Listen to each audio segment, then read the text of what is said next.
কেউ যদি আল্লাহ এবং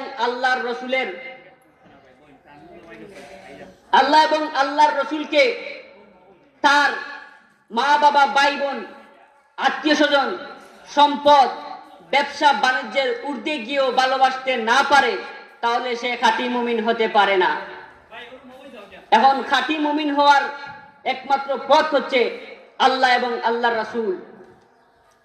আল্লাহ এবং আল্লাহর রাসূলকে তার জীবনের চাইতে বেশি ভালোবাসা। এখন আমরা আমাদের জীবনে আমরা দেখি যে মা বাবা, আত্মীয় স্বজন, আমাদের ব্যবসা বাণিজ্য সবচেয়ে বেশি প্রিয় হয়ে যায়।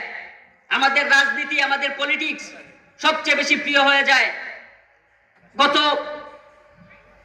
50 বছরে 1971 সাল থেকে 1925 সাল পর্যন্ত এই 55 বছরে কাউকে ক্ষমতায় বসাতে এবং কাউকে ক্ষমতায় নামাতে যত মানুষকে মরতে হয়েছে, এর 10 ভাগের 1 ভাগ যদি আল্লাহ এবং আল্লাহর রাসূলকে এবং দ্বীন ইসলামের জন্য কেউ শহীদ হতো, তাহলে এই 56,000 বর্গ মাইলে কোরআনের দ্বীন কায়েম হয়ে যেত।